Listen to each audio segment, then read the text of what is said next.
Yes, the Take it Mets away. will be in London next year against the Phillies. Joel Sherman, and the Mets' loss last night was a tough one. I think the way in which they lost made it more difficult that they led, and they've led in many games that they've lost recently. You were able to talk with Steve Cohen, and we heard his comments a little bit earlier in the week about him not blowing it up. What else did he say? Take me inside those comments and that conversation. Yeah, I talked to the Mets owner for about an hour on Saturday morning. At that point, the Mets had a 7-game losing streak. They had been blown out the night before by the Pirates. They had lost those 3 terrible games in Atlanta where they had at least a 3-run lead in every one of those games. And my reason for reaching out was pretty simple. He doesn't have a track record. Like, what would you do if you spent $380 million-ish on a payroll, another $100 million-ish on tax, on the luxury tax, and this is what you're getting? Like, what do you do? I said, do you blow up? And he said, I don't see the value of it, essentially. I said, would you fire anyone? He said, yeah, that's great for you. You'll have a one-day story. But then, like, who am I hiring in June that is better than the people I have right now? He wants to try to have patience with a group that 2 months ago he thought was probably a championship caliber team. As we see, they're sinking further and further into the quicksand. I wonder what this, I'm sure, if in another month, another 6 weeks, if this continues, I'm sure I'll be reaching out to Steve Cohen again and saying, well, we talked in early June and it was bad. Do you still feel the same way? He espoused patience and belief in the process. I love what he said. I read your column. He said, I'm trying to be thoughtful, not reactionary. And I thought that was interesting. We all should kind of take that. Yep.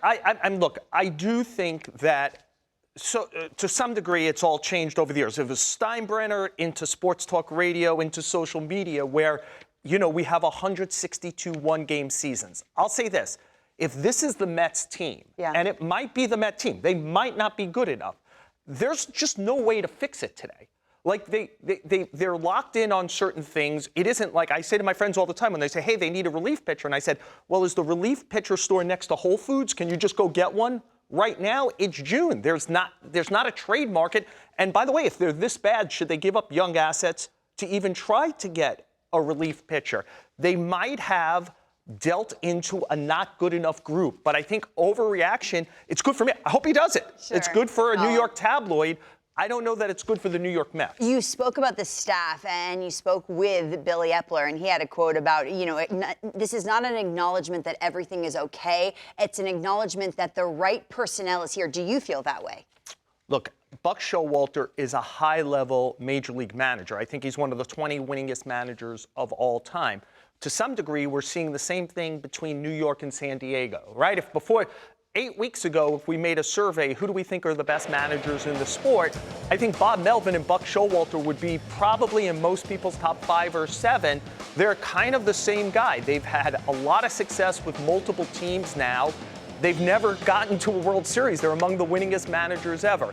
Do you think Buck Showalter suddenly got really stupid in year 2? He won 101 games last year. Maybe. Again, this might not be working, Lauren, but there isn't. Next to the relief pitcher store, there isn't a manager store where you know you could bring in someone. Like, people go, hey, look what Rob Thompson did last year. And I'm like, right, but look what Phil Nevin did last year. It made no difference when they brought him in. It's not clear that there's anyone on his staff you would change him for. Hitting coach, pitching coach, they're not pitching well. Again, I think 8 weeks ago, if you asked, like, the industry, do you think Jeremy Hefner's a good pitching coach? They'd say, yes, terrific young pitching coach.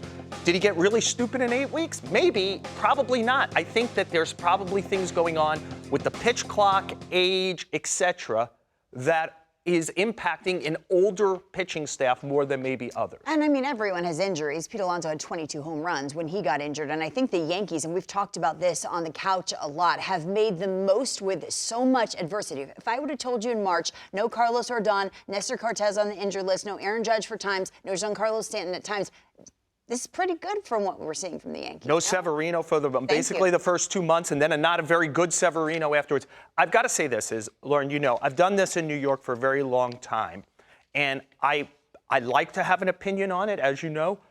I can't explain. The Yankees have a winning gene, and the Mets do not.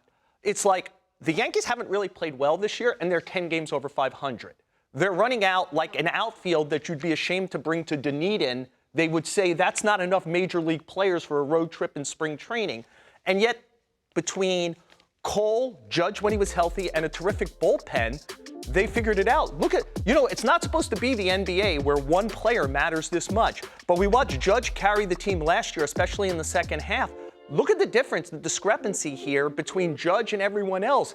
And yet they're kind of hanging around 500 while Judge is out, which is keeping them 10 over, which is keeping them generally connected to a playoffs. Conversely, here's the Mets, right? This is their power guy.